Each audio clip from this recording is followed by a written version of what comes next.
As you may remember from part 1 of Patty Gibson's visit to the center, as she was recording, she entered the center. She had bought her ticket for the Sunday brunch, which was on Mother's Day. She asked to see the licenses of the caterer, which by Florida law should be already displayed. She was refused and somewhat shooed away. 11 days later, an armed agent of the government showed up at Patty's house. Patty did not know why, and perhaps the deputy didn't know why either. County Sheriff's Department. And from what you're telling me, I am trespassed, that I cannot go back onto the center's property of Deltona, which I'm a tax-paying citizen, which my tax-paying dollars went to do. Have they told you the reason why I was trespassed and I can't go back onto that property? They did not inform me of that. Per Volusia County Sheriff's Office Directive 1.53B, they simply refer the deputy back to Florida Statute 810.08 and 810.09. And that clearly does not apply to this situation whatsoever. Therefore, they had no reasonable suspicion, nor did they have any probable cause to do what they did to Patty. This is Patty's first public records request to Volusia County Sheriff's Office regarding the visit from the armed agent to her home. As you can see, there is nothing for the date of Sunday, May 13th, 2018, and each one is identified with the address of the center, comma, with a DLT. However, weeks later, once the News Journal got involved and Katie had done a PRR to the Volusia County Sheriff's Office, this document was presented to Katie. As you can see, there is a date for May 13th, 2018 now. And also notice, there is no DLT after the center at Deltona. The time stamp on this one is 11:37 a.m. to 12:22 p.m. The roads are not thorns, so thank you for your service. Hi. She already left. Okay. Alright, and if I need, I'll call Captain Cameron again, okay? Okay. Alright, but thank you. What was she doing? They didn't really tell me anything but to come see you. Yeah, what? You gonna get a picture of you over there? Just did an awesome. I'll just suck it in and slide through. Just did an awesome admission like that. What First she was Sunday. doing when she was taking care of it was fine, like this public facility. But when she crossed the line, she was actually walking up to people at their table and putting her finger in their face while they were eating. Asking them questions about the center of this and that. And people were feeling very uncomfortable. So that to me, she crossed the line. Okay. We even asked her before, instead of, it's Mother's Day, please be respectful, that people are here to have a good time and whatever. And she started talking about licensing, unlicensed contractors, this and that, and whatever, like that. As we said, if she wants to film people, from Right. here and from a distance, but not getting up to somebody's face. Yeah, that's a little different. You know what I mean? So that's what we felt, that she crossed the line. Okay. All right. Well, if she comes back, you can either go through the channels as usual or just call into dispatch directly, and Well, I'll that's a call little the captain. faster or whatever you want to do. I'll So, call the captain. all right. All right. Sounds thank good. you. And I'm the city No problem. manager. Corey Charles, nice to meet you. Okay, thanks. No Have a problem. nice day. You too, thanks. Apparently, the easy explanation from Volusia County Sheriff's Office may be that perhaps the deputy's body cam timestamp was somehow off. A problem? I think so. What do you think? In Patty's attempt to find out what was going on after law enforcement had come to her home on May 24th, she sent Jane Shang an email asking her directly whether or not she had trespassed her from the center. However, through a public records request yet again from Patty, as she's attempting to figure out what is going on and what her status is, she received a document containing an email thread where she had sent her request about the trespass to Jane Shang. Then Joyce is requesting information from Volusia County Sheriff's Office, who then replies in kind that they have absolutely nothing on Patty Gibson or the center for anything at any time for any reason. Because of Patty's fear and frustration and not receiving an answer from anyone about anything having to do with this trespass and having it hanging out there, this armed guard from Volusia County Sheriff's Office being at her front door, she has no idea what's going on, no one will answer her questions.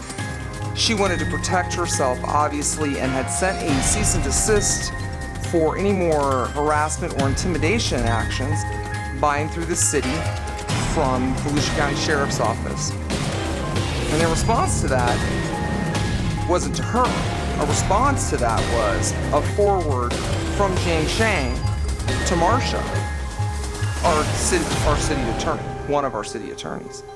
Then Marcia sends an email to Skip telling Skip that, well, oh my goodness, it looks like the captain's gotten nervous because Patty's pushing back, standing up for herself, asking questions because she has every right to know what her status is. She has no idea if she's going to be arrested at any time. So yeah, I would imagine the captain would get a little nervous because I think he may have realized, oopsie, I made a mistake by trusting Jane Shang's word about Patty Gibson. Because now in this email, as you can see, Paul is asking for actual written information, written statements of quote-unquote bad behavior by Patty Gibson. However, if you'll note that the email at this time is well after the time of Mother's Day at the brunch, which was May 13th, and 4 days after law enforcement had already come to Patty Gibson's house. When I was asked the question, first of all, why would law enforcement move forward without something in writing already? And then secondly, why is it up to Jane Shang to be tasked with gathering what basically would be law enforcement and investigative information? One can only question, because clearly there are lots of holes, lots of gaps, and lots of things going on that are not in the emails. Then, all of a sudden, you've got your captain of District 4 saying, ho, whoa, whoa, we need something in writing. Jane needs to get it. And guess what? Fast forward. All of a sudden, we've got all these things in writing. First one on your list, David Santiago.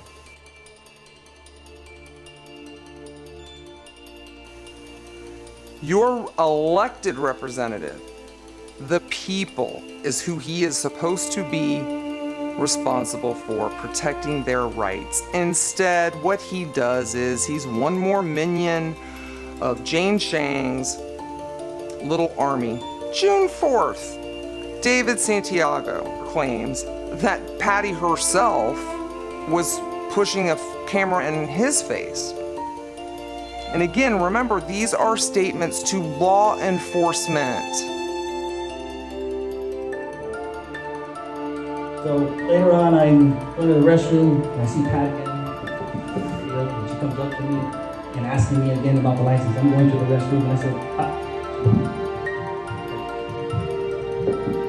Well, you have a good day, Mr. Santiago.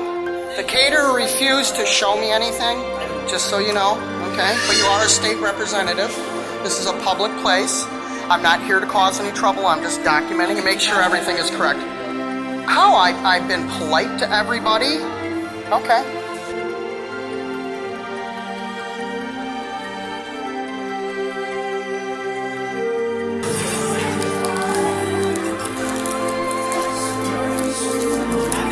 I'm not asking. I asked of everything as a paying customer. I asked to see a copy of her license. By law, she's supposed to have the stuff displayed. No, I'm telling you right now, I'm asking Mr. Santiago, one of our guys, and I understand. I was asked to give a statement of what I seen and what happened during that time that I was somewhat a part of it. That is it. Anybody who pays attention to what's going on in the city, especially at recent public forum comments during the commission meetings, knows that Patty Gibson has been very outspoken against the wrongdoings of the city. It's clear that we all know that the city does not like constructive criticism. May 13th was the Sunday Mother's Day brunch. May 24th, law enforcement comes to Patty's door. May 21st, Patty Gibson is in front of the commission, and she had done a public records request, which was not completely filled. And she also points out to them about the licensing problem, not just within the center, but also with the caterer. Now, let's look at Commissioner Christopher Nabicht's dated, intended complaint to law enforcement in order to have a criminal trespass placed upon Patty Gibson. Apparently, he doesn't like it when people point out the wrongdoings of the city. But on May 15th, now, May 15th would have been a Tuesday, because May 13th is the alleged day of this bad behavior incident, and that he was at the Mother's Day brunch. And again, let me point out that he is a commissioner and a representative, an elected official, supposed to do what? Represent the rights of the people. The people, all people. And instead, he is writing out complaints to law enforcement for the sole purpose of having a criminal trespass placed against someone who has been outspoken against the city. So then we have the next complaint that is intended to have poor Patty. At this point, honestly, these are all city employees. We pay their salaries. Patty's one of them who pays their salaries. And Tracy Johnson's. To the best of her knowledge, her statement is true and correct, and that Patty left the event at 1:45 p.m. Kind of interesting, isn't it? That actually, by Patty's own timestamp, she left at 11:37, and oh, looky here. There's another thing on the brand new public records request document that appeared. 11:37. Oh, and how can we ever miss the mysterious Paula complaint? That she believes that the statements above are true and correct to the best of her knowledge. So true, in fact, and so correct that she kind of, I think, gets the feeling that, oopsie, this is going to Volusia County Sheriff's Office, you know what? To get somebody in trouble criminally. But guess what? We don't even know Paula's last name, nor do we know what date Paula wrote or signed this.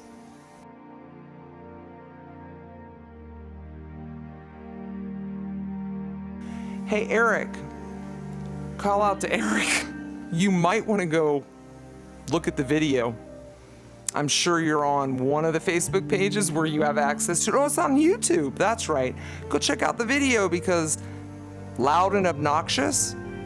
And you wrote this out with the full intent of it going to the Volusia County Sheriff's Office so that Patty Gibson would then have a criminal trespass warning against her.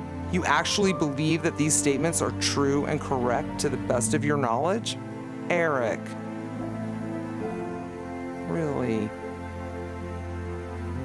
Well, there's nothing saying that I can't go back here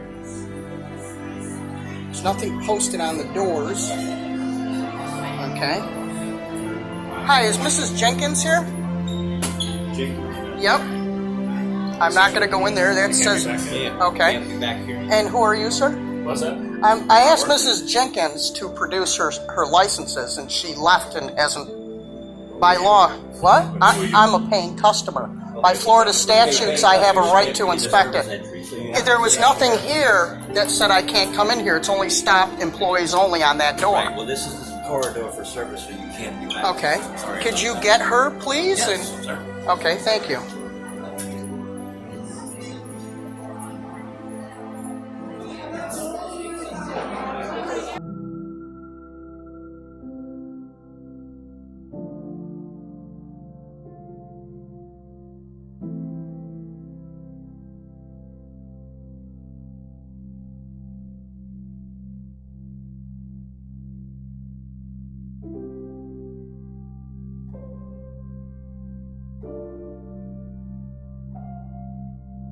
I just approached Jane Shang because by state statutes, the caterer is supposed to produce their license, insurance, have a board, just like you operate a business, to be inspected at any time. Jane Shang said she'd get back to me later, could not direct me where it is listed or shown in here for these people to inspect.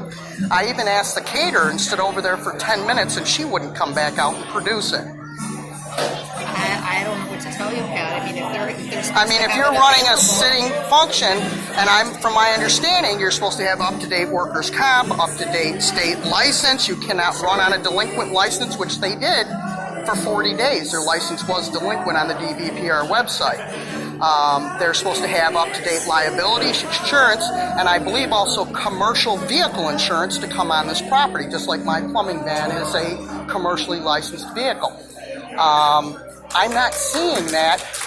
I did look at the workers' comp website, and her workers' comp has been delinquent since April 2nd of 2018.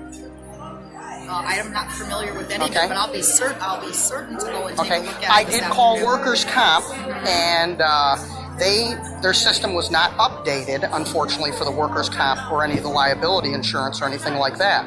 I guess is this a common practice with our caterers? I have no answer for you. I don't know, because this is the first I've heard about it. So I will be happy. My question is, we've run 8 brunches so far. We should have figured the number. I've been here for 3. But we should have figured it out by now.